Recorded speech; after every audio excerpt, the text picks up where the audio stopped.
everyone. Welcome to chapter 6, and this one is on sampling error. And I'm kind of excited for this one because you're going to learn things in this chapter that are going to segue into inferential statistics. So we're getting very, very close to learning about those power tools that I talked to you about at the beginning of the semester. Now, with sampling error, you're going to learn a key phrase, okay? And that key phrase is down here. And it says, because it's not a question of if, now the tail end of that, it's a question of how much. In other words, whenever we sample, all right, so we oftentimes can't access the entire population, way too big usually in the behavioral sciences. So whenever we sample from a population, we need to bank on having some sampling error. And so this chapter is about sampling error, what it is, and how we're going to measure it. And then I don't know if we'll get to it in this first lecture, but towards the end of the chapter, you're going to learn about something called confidence intervals. And you will learn how we use confidence intervals to tell us whether or not two or more means are different because of sampling error, or is there something else going on? This will make more sense as we go through the chapter. And I have here this dartboard with these darts because they kind of represent sampling error. Imagine that this is your parameter. The bullseye is the parameter. So let's say you're trying to find out what mu is. Okay, so let this circle be mu. Well, I don't know about you, but when I play darts, I never get what I'm aiming for. All right, I don't think I've ever won a game of darts in my life.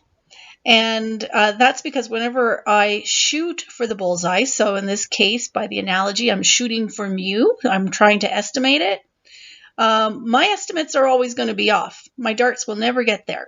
So imagine these are sample means, X bars, okay? These are all sample means. So when we sample and we calculate X bar, we're hoping that it'll be very close to mu, but, you might need to sample a million times before you happen to hit mu. So each of these darts is a certain distance away from mu, right? So whatever this distance is, well, that's because of sampling error. So sometimes you're going to get a small amount of sampling error, and other times the amount of sampling error is going to be much greater. Okay, so that's your quick introduction to sampling error. So let's go ahead now and look at some more information. Okay, so sampling error is simply error that you obtain, the error you'll find whenever you sample. Okay, so just quite literally, it's error due to sampling. Now, this comes about because you're trying to estimate a parameter, right? And whenever you estimate, well, just like the word implies, you don't have everything. If you had the entire population, you wouldn't be estimating, you would be measuring whatever statistic you're calculating. So if you want to know the mean and you have the entire population, that's no longer an estimate, right? We call those parameters. But if you have to sample, which again, 9 times out of 10 you do, well, 9.999 times out of 10 you do, when you sample, you don't have all the data available. So when you calculate X bar, that's based on an incomplete data set. So that is only an estimate.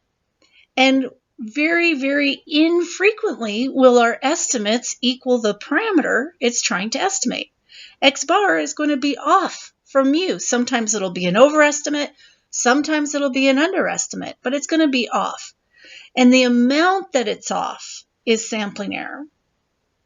So sampling error then results in a difference between the value of the sample estimate, in this case, let's say X bar, and the value of the corresponding population parameter. So in this case, mu. Now, remember that whenever we calculate a statistic on samples, we call it an estimate.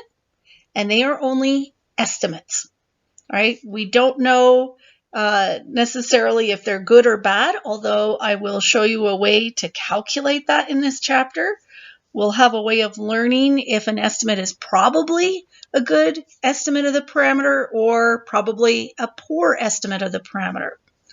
All right, but we can certainly expect estimates to be off. And again, just in case you didn't get it those first 4 or 5 times, the difference between what we are looking for and what we found is sampling error.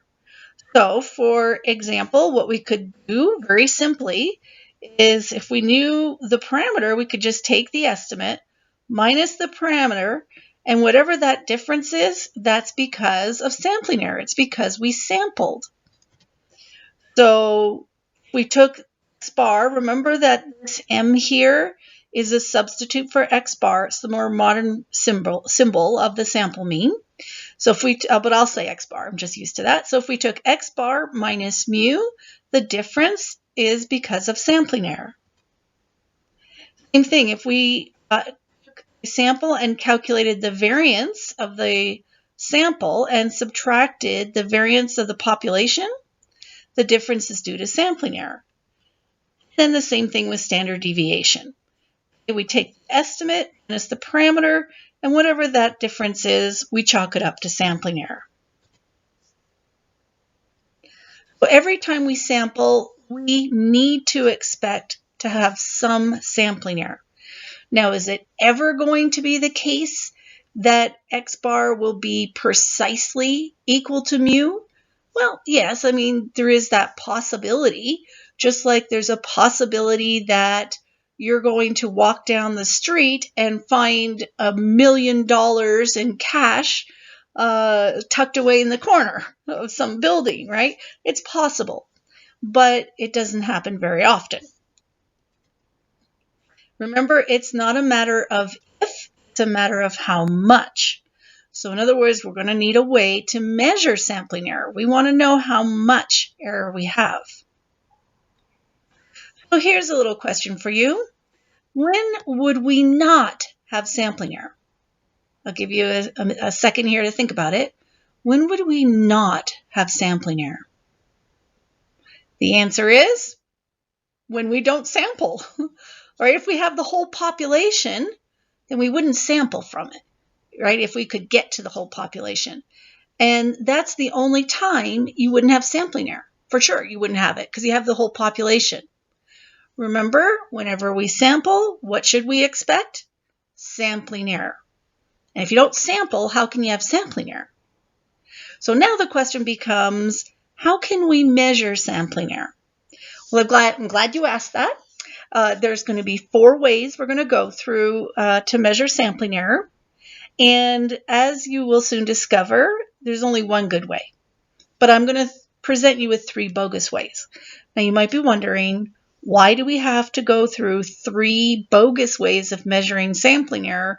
If there is only one true way, one good way, why not just skip right to that? And the answer is, the other methods will help you, A, understand sampling error. Even though we don't use those methods, it'll help you to understand sampling error. And B, there is a B. Oh, it will help you appreciate the way we do measure sampling error. And I suppose there's a C. I had to learn it, therefore you do too. I'm just kidding. I wouldn't torture you just because, Actually, this is not torture. This is going to be fun. All right.